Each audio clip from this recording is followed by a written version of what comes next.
1 अप्रैल 2022 रात 1:04 पर एनआईए के मुंबई ब्रांच को एक धमकी भरा ईमेल मिलता है, जिसमें यह साफ साफ लिखा होता है कि हमलावर जितना जल्दी हो सकता है मोदी जी को जान से मार देंगे।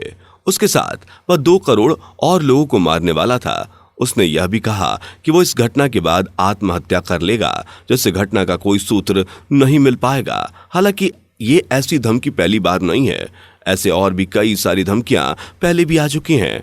आपको बता दूं कि इस धमकी के पहले एक घटना 27 अक्टूबर 2013 को पटना के गांधी मैदान में हुई, जब माननीय मोदी जी अपने लोकसभा चुनाव के दौरान वहां पर पहुंचे थे। जिस वक्त वहां 2 बम ब्लास्ट किए गए। इस बम ब्लास्ट से 5 लोगों की मौत हुई और 89 लोग घायल हो गए थे। लेकिन ये सिलसिला यहीं खत्म नहीं हुआ। उसके बाद अहमदाबाद में 15 जून 2004 में हुई, जिसमें गुजरात पुलिस की क्राइम ब्रांच ने 4 लोगों का एनकाउंटर कर दिया और बताया कि ये चारों टेररिस्ट थे जो मोदी जी को मारना चाहते थे। और ये बात तब की है जब मोदी जी गुजरात के सीएम थे। लेकिन आज मोदी जी विश्व प्रसिद्ध लोकप्रिय नेता बन चुके हैं। तो क्या आपने कभी ये सोचा, यदि इस समय कोई मोदी जी पर हमला कर दे तो क्या होगा? उस वक्त हमारे देश की आर्थिक स्थिति क्या होगी? क्या इसका असर दुनिया पर भी पड़ेगा? इसके बाद कि आखिर मोदी जी के हत्यारे के साथ क्या होगा? मोदी जी के बाद देश का अगला पीएम कौन बनेगा? ऐसे कई सारे सवाल उठते हैं। आज मैं इन सभी सवालों का जवाब देने वाला हूं और आज की वीडियो काफी अमेजिंग होने वाली है। सो वीडियो को लाइक करें। चैनल को फेसबुक पेज पर देख रहे हैं तो ज्ञान 101 को सब्सक्राइब और फॉलो जरूर करें। वीडियो स्टार्ट करने से पहले बता दूं कि ये वीडियो सिर्फ इंफॉर्मेशन के लिए बनाया गया है कि पीएम के खून होने के बाद इंडिया में क्या हालात होंगे और किसी प्रकार की प्रोसीजर के लिए जाएंगे, ना कि किसी रिलीजन और जाति को हर्ट करने के लिए। तो सबसे पहले ये जान लेते हैं कि कभी भी पीएम के रिजाइन या मौत के बाद सत्ता में क्या होता है, यानी कि गवर्नमेंट की सिचुएशन क्या होती है। तो इन सब के बाद सबसे पहले जो मंत्री परिषद होती है उसे रद्द कर दिया जाता है और डिप्टी प्राइम मिनिस्टर का पद दे दिया जाता है। लेकिन आज के वक्त भारत का कोई भी डिप्टी प्राइम मिनिस्टर नहीं है। साल 2004 में लाल कृष्ण आडवाणी के इस्तीफा देने के बाद आज तक कोई और डिप्टी प्राइम मिनिस्टर नहीं है, जिसकी वजह से आज ये पद वीरान पड़ा हुआ है। तो ऐसे में जिस प्रकार पंडित जवाहरलाल नेहरू की मौत के बाद कांग्रेस के सबसे सीनियर यानी वरिष्ठ नेता गुलजारी लाल नंदा को पीएम बनाया गया था, ठीक वैसे ही सत्ता में रह रही सरकार के सबसे सीनियर नेता को कार्यकारी पीएम के पद पर बैठाया जा सकता है।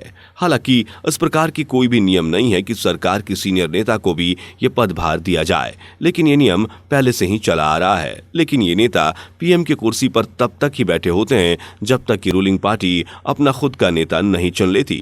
हालांकि ये बात सच है कि रूलिंग पार्टी की चुनाव के बाद कोई डायरेक्ट पीएम नहीं बनता, उसको लोकसभा में बहुमत से पास होना पड़ता है। लेकिन यदि वह बहुमत से पास नहीं होता तो संविधान के नियमानुसार देश में प्रमुख यानी कि प्रेसिडेंट जनरल इलेक्शन का आदेश पारित होता है। पर आपकी जानकारी के लिए बता दूं कि आज के समय में राजीव गांधी का केस एक अपवाद के रूप में है, क्योंकि इंदिरा गांधी की मौत के बाद उस समय के प्रेसिडेंट ज्ञानी जैल सिंह ने इनको महज 24 घंटों में ही पीएम की शपथ दिला दी थी। ये तो हुई गवर्नमेंट के सिचुएशन की बात। आखिर अचानक कभी पीएम की डेथ हो जाए या वो रिजाइन कर दे तो उस समय में अगला पीएम कैसे निर्वाचित किया जाएगा? और अब बात आती है कि यदि कोई हमारे देश के पीएम को मार दे तो उस समय देश की स्थिति क्या होगी? मेरी दुआ है कि ऐसा कभी ना हो और भगवान ऐसा कभी ना करे। लेकिन यदि ऐसा होता है तो इसमें कोई दो राय नहीं कि उस समय की स्थिति भी इंदिरा गांधी की हत्या जैसी ही होगी। इंदिरा गांधी की हत्या और देश की स्थिति पर नजर डालते हैं। यशवंत सिंह और बेअंत सिंह नाम के 2 सिख इंदिरा गांधी के अंगरक्षक थे, जिन्होंने मिलकर नई दिल्ली में उनके ही घर में 31 अक्टूबर 1984 को सुबह 9:29 पर इंदिरा गांधी की बेरहमी से गोली मारकर हत्या कर दी। जरा सोच के देखिए कि जहां आप सबसे ज्यादा सुरक्षित महसूस करते हैं, यानी कि घर, और जिसके ऊपर आपको भरोसा होता है, जी, जो मेरी सुरक्षा करेगा वही जान ले ले, ये कितना दर्दनाक पल होगा उनके लिए। लेकिन इससे भी दर्दनाक और भी चीजें पूरे भारत में हुई। कुछ चंद लोगों की गलती ने पूरे भारत में रिवॉल्यूशन ला दिया। इस समय चारों तरफ लोग सिखों के खून के प्यासे हो चुके थे। पूरे देश में एंटी सिख राइट्स शुरू हो गए, जिसमें मात्र एक दिन में 8,000 सिखों को मौत के घाट उतार दिया गया। जिसमें अगर केवल दिल्ली की बात करें तो वहीं सड़कों पर 3,000 से भी ज्यादा सिखों की लाशें देखने को मिली। लोग सिखों के खिलाफ इतने भड़क चुके थे कि आयरन रॉड, पत्थर, एसिड लेकर उनके घरों में घुसकर उन्हें मार रहे थे। उनके गाड़ियों, दुकानों को जलाया जा रहा था और ये खतरनाक सिलसिला कई दिनों तक पूरे भारत में देखने को मिला और ये गिनती 8,000 से बढ़कर 17,000 तक पहुंच गई। यदि आप इंदिरा गांधी की हत्या के बारे में जानना चाहते हैं तो हिंदी विकिपीडिया की साइट पर जाकर पढ़ सकते हैं। ये सब देखने के बाद इतना तो अंदाजा लगा सकते हैं कि यदि कोई भारत का हमलावर ऐसा करता है तो उस समय भारत की स्थिति क्या होती है। लेकिन क्या होगा यदि भारत के पीएम पर कोई दूसरे देश का आतंकी या ताकत ने हमला किया? तो इतना साफ है कि भारत में 1984 के जैसे दंगे नहीं होंगे, बल्कि पूरे देश में अशांति सी फैली होगी और हो सकता है कि प्रेसिडेंट पूरे देश में आर्टिकल 352 को लागू कर दे।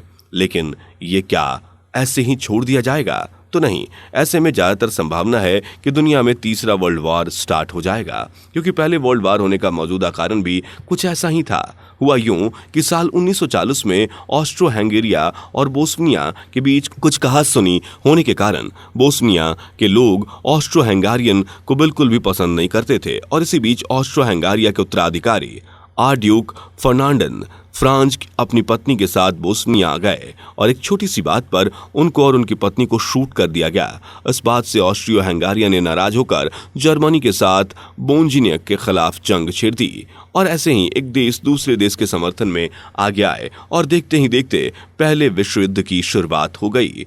तो इतना तो जाहिर है कि कल को अगर मोदी जी के साथ कुछ ऐसा होता है तो अधिकांश संभावना है कि दुनिया भर में तीसरे विश्व युद्ध की शुरुआत हो जाएगी। लेकिन आपने कभी ना कभी ये तो जरूर सोचा होगा कि क्या मोदी जी को मारना इतना आसान है? आखिर मोदी जी की सिक्योरिटी कैसी है? तो आपको बता दूं कि उनकी सुरक्षा के लिए 24 घंटे उनके पास 100 से भी ज्यादा एनसीसी यानी कि ब्लैक कमांडो और स्पेशल प्रोटेक्शन यूनिट मौजूद होती है। इसके साथ पीएम जहां भी जाते हैं वहां की पुलिस उनकी सुरक्षा का पूरा ध्यान देती है। तो ऐसे में अगर कोई भी पीएम के ऊपर अटैक करता है तो उसका बचना मुश्किल है। हो सकता है कि वो वहीं मार दिया जाए या तो उसे पकड़कर पूछताछ के लिए ले जाया जाए, जैसे कि इंदिरा गांधी केस में एक बॉडीगार्ड को ले जाया गया था, जिससे सबसे पहले पूछताछ के लिए दिल्ली क्राइम इन्वेस्टिगेशन डिपार्टमेंट में ले जाया गया। इसके बाद intelligence bureau research and analysis wing का सामना उसे करना पड़ा। यह काम तब तक चला जब तक हत्या के बारे में पूरी जानकारी नहीं मिली और यदि इंदिरा गांधी के जैसे ही मोदी जी के साथ हुआ तो तब आप जानते ही हैं कि उस वक्त भारत में क्या होगा। हमलावर जिस जाति धर्म का होगा उससे संबंधित लोगों के साथ क्या होगा, ये सब अब बताने की जरूरत नहीं है। आप इसे इंदिरा गांधी मर्डर केस से अच्छे से समझ गए होंगे।